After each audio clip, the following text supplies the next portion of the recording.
Have you ever thought about getting remarried but wondered if you're making the right choice? Marriage later in life is a completely different experience than when you were younger. And there are some truths that people often overlook until it's too late. Whether you've been single for a while, recently, divorced, or even widowed, remarriage comes with unique challenges that can affect your finances, relationships, and overall happiness in ways you may not have considered. In this video, we're going to uncover 5 essential truths that you need to know before remarrying after 60. These insights might just change how you view love, commitment, and long-term security at this stage in your life. Too often, people rush into remarriage without thinking about how it could impact their future. And later, they find themselves dealing with unexpected stress and complications. But when you have the right knowledge, you can make the best decision for yourself, one that brings fulfillment, peace, and stability. Stay tuned until the end, because understanding these 5 truths could help you avoid unnecessary heartache and ensure that any new relationship you enter is truly right for you. Whether you're considering remarrying soon or just exploring the possibility, you'll want to hear this. Now let's get started. Number 1, financial realities change after 60. One of the biggest surprises people face when remarrying later in life is how much it can impact their financial situation. Many assume that getting married again is simply about love and companionship. But the reality is that marriage is also a legal and financial commitment. If you're not careful, it can affect your retirement savings, social security benefits, pensions, and even what you leave behind for your children or loved ones. The last thing you want is to enter a marriage believing it will make life easier, only to realize later that it has complicated your financial future in ways you never expected. One major consideration is how remarriage affects social security benefits. Many people don't realize that if you are receiving benefits based on a former spouse's work record, those benefits may be reduced or even eliminated once you remarry.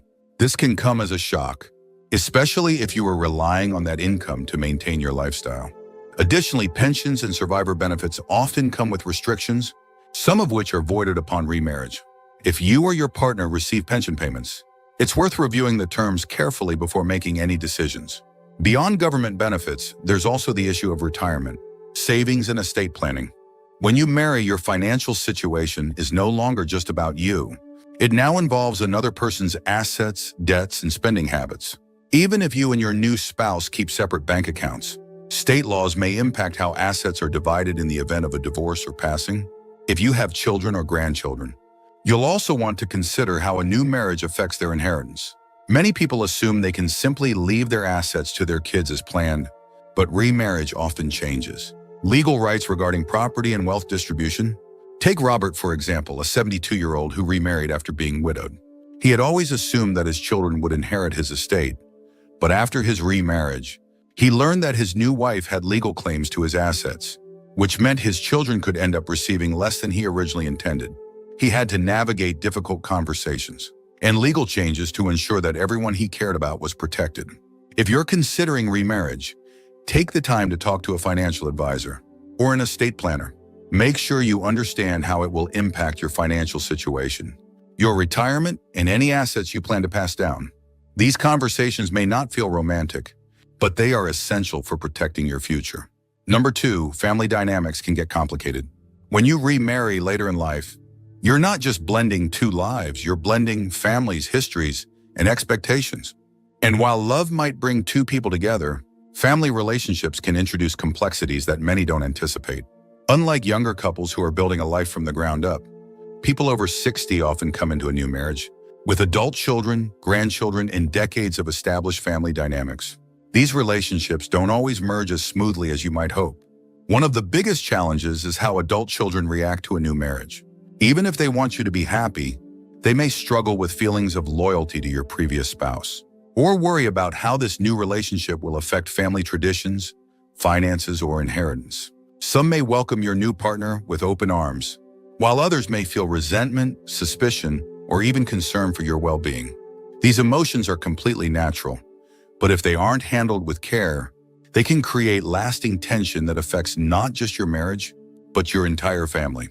Beyond children, relationships with grandchildren can also shift. If you've spent years being the primary grandparent figure in their lives, introducing a new spouse can feel like a disruption to them. Some may embrace it, while others may need time to adjust. The same goes for your new spouse's family. If they have children or grandchildren of their own, blending. Traditions and expectations can take patience and understanding. Another factor to consider is how remarriage affects inheritance and financial matters. It's not uncommon for children to worry that a new spouse might change existing wills, alter financial plans, or even receive a portion of what they assumed was meant for them. And while money may not be the focus of your new relationship, it's often an underlying concern for family members. Some conflicts arise not because of greed, but because children want to ensure that their parents' legacy is honored the way it was originally intended. Take Susan, for example. At 68, she remarried after being single for over a decade. She assumed her children would be happy for her, but instead she found herself navigating uncomfortable conversations about inheritance, holiday traditions, and even where she would live. While she knew her kids loved her, she quickly realized that her new marriage required open discussions and reassurances to maintain harmony within the family. If you're considering remarriage, take time to talk with your family. Be open about your intentions, listen to their concerns, and set clear expectations about what will and won't change. It may take time for everyone to adjust, but addressing these concerns early on can prevent misunderstandings and resentment later. The key is to approach these conversations with patience, honesty, and reassurance that your decision is about finding companionship while still valuing the relationships you've built over the years. If you're still watching this video and finding these insights valuable, please comment number 2 below to let me know you're here. And if you haven't subscribed yet, I recommend you subscribe and turn on the bell so you don't miss any videos. Your support helps us continue creating good content to inform and inspire you. Now let's move forward. Number 3, emotional expectations are different. At this stage in life, relationships look different than they did decades ago. When you were younger, marriage often revolved around building a life together, raising children, buying a home, growing careers. But after 60, priorities shift. Marriage isn't necessarily about starting from scratch. It's about companionship, emotional support, and maintaining independence while sharing life with someone. This change in dynamic is something many people don't fully consider before remarrying, and it can lead to unexpected challenges. One of the biggest differences is the level of independence each person brings into the marriage. By the time you reach your 60s, 70s, or beyond, you've already established routines, habits, and a way of living that suits you.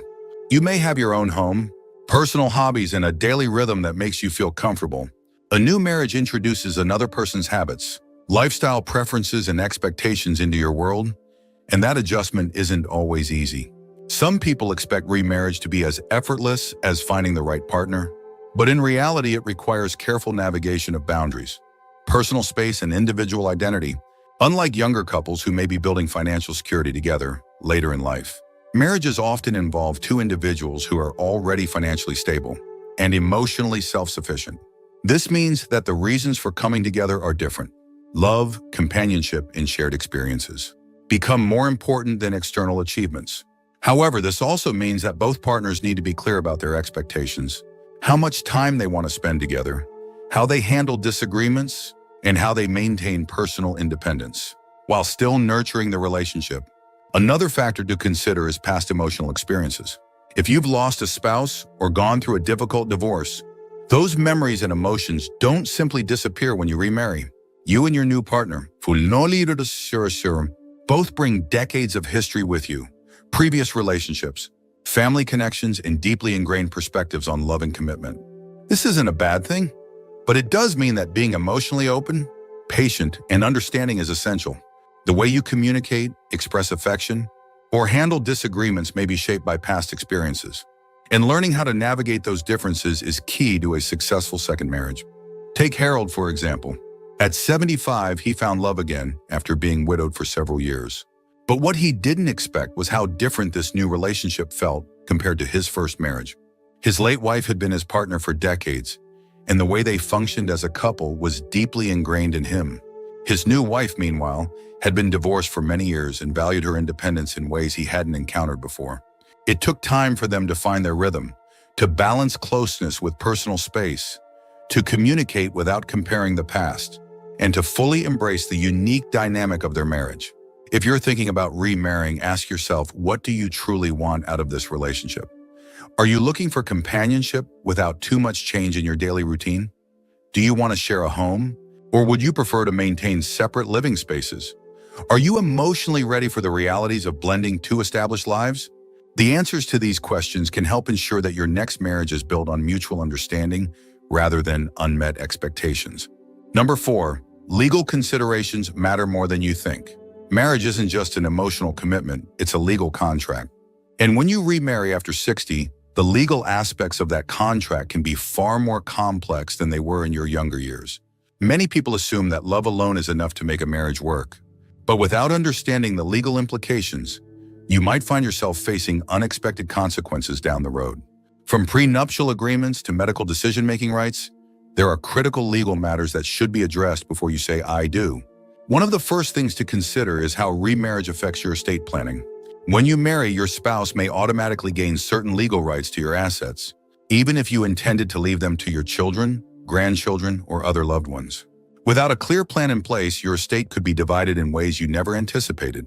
This is why many people choose to update their wills or establish trusts before getting remarried, ensuring that their assets are distributed according to their wishes. Another important legal factor is medical decision-making. If you were to become ill or incapacitated, who would have the right to make medical choices on your behalf? In many cases, a spouse is automatically given priority over adult children or other family members. This can create tension, particularly if your new spouse and your children have different opinions on your care.